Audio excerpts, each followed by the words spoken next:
Party పని అయిపోయిందన్న వారి పని అయిపోయిందని ఏపీ సీఎం చంద్రబాబు అన్నారు. తొలిసారి దేవుని గడప కడపలో మహానాడు నిర్వహిస్తున్నామని సీఎం తెలిపారు.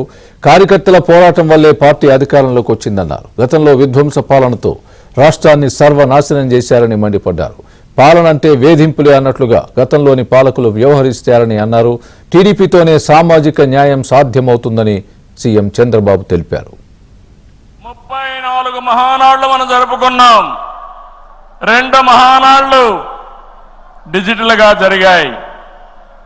అయితే ఈసారి కడపలో దేవుని గడపలో జరిగే మహానాడు ఒక చరిత్ర సృష్టించబోతుంది.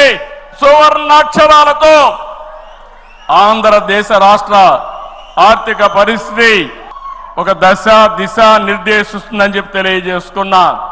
ఉమ్మడి కడప జిల్లాలో 10 స్థానాలకు గాను 7 స్థానాలు గెలిచాం. మన సత్తా చాటాం. ఈసారి ఇంకొంచెం కష్టపడితే 10కి 10 మనమే స్వీప్ చేస్తాం. విధ్వంస పాలనతో రాష్ట్రాన్ని సర్వనాశనం చేశారు. దీన్ని ప్రశ్నించిన తెలుగుదేశం కార్యకర్తల్ని, నాయకుల్ని ప్రాణాలు తీశారు, వేటాడారు, వెంటాడారు, అక్రమ కేసులు పెట్టి అరెస్టులు చేశారు. కానీ ఒక్క వ్యక్తి కూడా ఎత్తిన జెండా దించకుండా పోరాటం చేసిన మిమ్మల్ని మనస్ఫూర్తిగా అభినందిస్తున్నా. ప్రశ్నించే వారి గొంతు నొక్కడానికి గ్రామస్థాయి నేతల గొంతులు కోశారు. మన పసుపు సింహం, మన చంద్రయ్య పీకగోస్తుంటే కూడా జై తెలుగుదేశం అని ప్రాణం వదిలిపెట్టాడు. అది మనందరికీ స్ఫూర్తి. 43 ఏళ్ల ప్రస్థానంలో దేశంలో ఏ పార్టీ ఎదుర్కొన్నటువంటి సంక్షోభాలు పార్టీ ఎదుర్కొన్నాం. అయితే పార్టీ పని అయిపోయిందని మాట్లాడిన వాళ్ళు వాళ్ళ పని అయిపోయింది తప్ప పార్టీ మాత్రం ఎప్పుడు ఎక్కడ తిరిగి చూడలేదు. తెలుగుదేశం జెండా రెపరెపలాడుతూనే ఉంటుంది.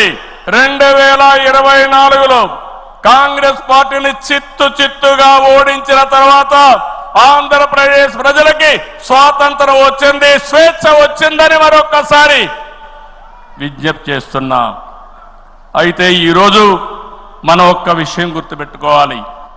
ప్రజల్లో అశాంతి పోయింది. ఎవరు ఏం చేస్తారో అని అలజడిపోయింది. కూటమి పాలనతో ప్రజలకు స్వేచ్ఛ వచ్చింది. నేడు ప్రతి ఒక్కరు కూడా భద్రతతో భరోసాతో బతికే పరిస్థితి వచ్చింది. ఎన్నికల ఫలితాలతో చీకటి తొలగిపోయింది. భవిష్యత్తు పైన ఆశలు పెరిగాయి, ఆస్పిరేషన్స్ పెరిగాయి. మన కోట్లిచ్చి గెలిపించారు. తిరిగి వారి జీవితాలు బాగు చేస్తామని మన మీద ఆశలు పెట్టుకునే పరిస్థితికి వచ్చారు. తల్లికి వందనం. ఎంతమంది పిల్లలుంటే అంతమందికి తల్లికి వందనం. మీ కిందన పాఠశాలలు ప్రారంభించే ముందరే వాళ్ళకి ఇచ్చే బాధ్యత మనదని మరొకసారి విజ్ఞప్తి చేస్తున్నా. అన్నదాత, రైతుకి న్యాయం చేసే పార్టీ తెలుగుదేశం పార్టీ. రాయలసీమలో హార్టికల్చర్ హబ్గా తయారు చేయడం, ఆంధ్రాలో అక్వాకల్చర్ని ప్రోత్సహించడం, అదే మరి గిట్టుబాటు ధర ఒకసారి ఇబ్బందులు వచ్చినా ప్రతి ఒక్క రైతును ఆదుకునే కార్యక్రమాలు చేశాం. ఈ సభ సందర్భంలో మళ్ళీ ఒకసారి డిమాండ్ చేస్తున్నా. ఈరోజు అందరికీ డిజిటల్ కరెన్సీ వచ్చింది.